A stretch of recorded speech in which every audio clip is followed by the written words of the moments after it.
పేరు డాక్టర్ పవన్ కుమార్. నేను orthopaedic third unit చీఫ్ని. ఇక్కడ నవజీవన్ హోమ్ అని ఉంది మనకి ఇక్కడ.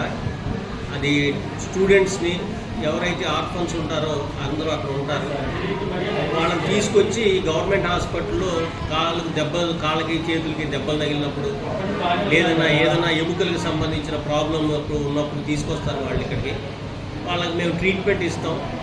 అవసరమైతే ఆపరేషన్ చేసి కూడా హాస్పిటల్లో ఫ్రీగా ఉంచి భోజనం అన్నీ పెట్టి వాళ్ళకి జాగ్రత్తగా తగ్గాక పంపిస్తాం మేము.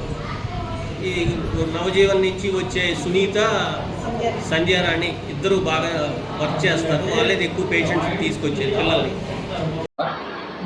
విజయవాడ గవర్నమెంట్ జనరల్ హాస్పిటల్ చర్మవ్యాధి విభాగం అసోసియేట్ ప్రొఫెసర్గా పనిచేస్తున్నాను. అయితే ఈ సందర్భంగా మీకు చెప్పేది ఏంటంటే, నవజీవన్ బాలభవన్ నుంచి అనాథ పిల్లల్ని, ఆర్ఫన్స్ని అందరినీ తీసుకొని నర్సులు వస్తున్నారు రెగ్యులర్గా.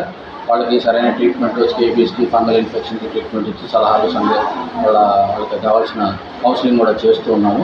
వాళ్ళు రెగ్యులర్గానే వచ్చి మందులు తీసుకుంటారు. చాలా వరకు ఇన్ఫెక్షన్స్ కూడా తగ్గుతున్నాయి మేడం. నమస్కారం, నేను డాక్టర్ కుందా శ్రీధర్, కుందా హాస్పిటల్, సత్యనాపురం, విజయవాడ. మనది మల్టీ స్పెషాలిటీ హాస్పిటల్. నేను ఆర్థోపెడిక్ సర్జన్ని. మన దగ్గరికి నవజీవన్ బాలభవన్ నుంచి సునీత గారు, సంజయ్ గారు వాళ్ళు పేషెంట్లు తీసుకొస్తూ ఉంటారు. వాళ్ళకి సంబంధించిన ఆర్థోపెడిక్ సమస్యలు కానీ ఏ ఇతర సమస్యలైనా కూడా మన దగ్గర ఉండి చూసి వాళ్ళ తగ్గ వైద్య సహాయం చేస్తూ ఉంటాము.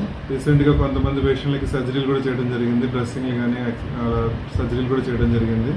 సో మా అవసరం ఎవరికి రాకూడదు. మా అవసరం పడ్డప్పుడు మేము తప్పకుండా మా చేతనంత చేతులు అందించడానికి సిద్ధంగా ఉంటాము. ధన్యవాదాలు.